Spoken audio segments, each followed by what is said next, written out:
Assalamualaikum warahmatullahi wabarakatuh. Pada bahasan kali ini kita akan membahas alat pengolahan lahan kedua. Nah, pada pengolahan lahan kedua ini dilakukan setelah dilaksanakan pembajakan, ya. Dan diharapkan dengan adanya pengolahan lahan kedua, ini tanah akan menjadi gembur dan rata, kemudian tata airnya juga diperbaiki, ya. Kemudian sisa-sisa tanaman dan tumbuhan pengganggu dihancurkan dan dicampur dengan lapisan tanah atas. Nah, alat pengolahan kedua ini biasanya ditarik oleh traktor, ya.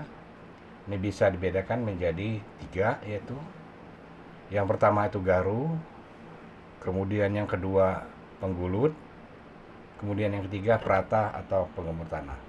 Nah, sekarang kita bahas satu-satu, ya. Garu ini digunakan untuk memotong tanah pada kedalaman yang cukup dangkal.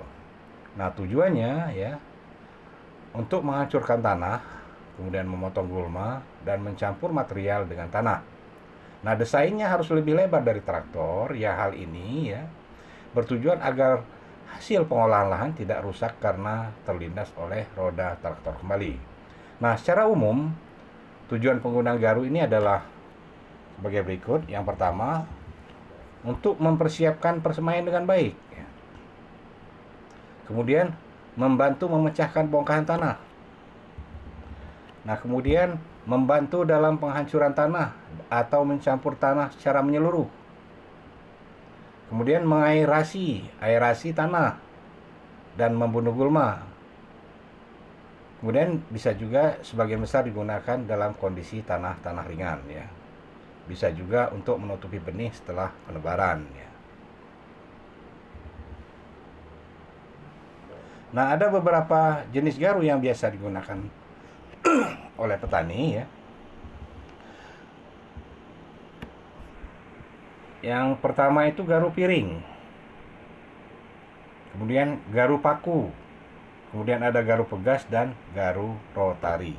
Nah, sekarang garu piring, ya. Nah, biasanya garu piring ini digunakan sebelum pembajakan, ya.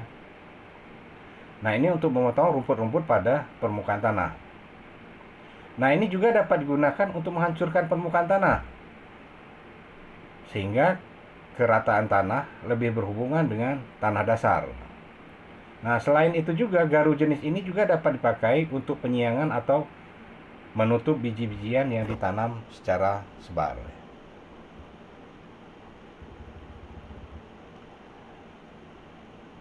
Nah, ini gambar-gambarnya, ya.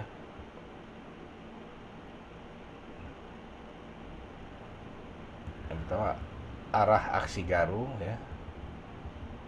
Nah, kemudian ini ada juga garu piring, ya, aksi tunggal, ya. Nah, kemudian kita lanjutkan garu paku, ya.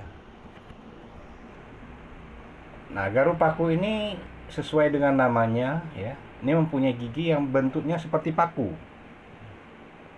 Nah, ini terdiri dari beberapa baris gigi yang dikaitkan pada rangka. Nah, garu ini digunakan untuk menghaluskan dan meratakan tanah serta pembajakan, ya. Nah, juga dapat digunakan untuk penyiangan pada tanaman yang baru tumbuh. Nah, ini seperti yang terlihat pada gambar, ya. Garu paku, ya. Nah, sekarang kita lanjutkan garu pegas, ya. Nah, garu pegas seperti yang terlihat pada gambar, ya. Nah, ini digunakan pada lahan yang mempunyai banyak batu atau akar-akar, ya. Nah, gigi yang terdapat pada garu ini akan memegas apabila mengenai gangguan. Kegunaan garu ini sama dengan garu paku, ya.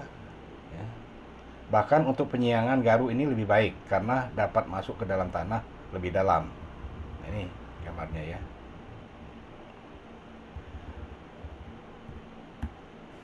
Nah, kemudian garu rotari, ya. Nah, ada dua jenis garu rotari, ya.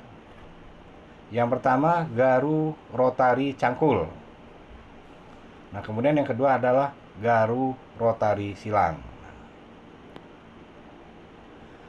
Nah, rotari cangkul Ini merupakan susunan roda yang dikelilingi oleh gigi-gigi yang berbentuk pisau yang dipasangkan pada as dengan jarak tertentu dan berputar vertikal.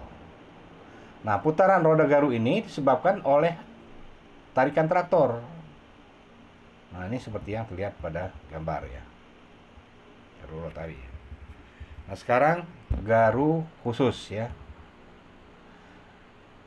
Nah, garu khusus ini terdiri dari Weather Molse dan Soil Surgeon. Nah, fungsinya alat ini digunakan untuk penyiangan, pembuatan mulsa, dan pemecahan tanah di lapangan di bagian permukaan. Nah, ini untuk weather mulsa. Sementara soil surgeon adalah alat yang merupakan susunan pisau berbentuk U dipasang pada suatu rangka dari plat. Nah, ini digunakan untuk memecah bongkah-bongkah tanah di permukaan dan untuk meratakan tanah. Nah, sekarang kita lanjutkan penggulut. Nah, penggulut ini digunakan untuk membuat alur atau bedengan. Nah, konstruksi penggulut seperti bajak yang mempunyai dua arah sekaligus dan biasanya menyerupai bajak singkal, tetapi ada juga yang menyerupai bajak piring. Nah, dengan penggulut tanah ini ya akan terbuang ke kiri dan ke kanan sekaligus ya. Nah, ini seperti yang terlihat pada gambar ya. Nah, kemudian kita lanjutkan perata dan penggembur ya. Nah, ini ada dapat digolongkan menjadi dua jenis ya. Yang pertama surface packer, kemudian subsurface packer. Nah, ini lihat ada gambarnya ya. Nah, ini pulverizer ini menurut Jamaluddin dan kawan-kawan pada tahun 2018 ya. Kemudian ini ada Land Rollers oleh Summer pada tahun 2019 ya. Nah, demikianlah kuliah kita pada hari ini dan saya akhiri. Wassalamualaikum warahmatullahi wabarakatuh.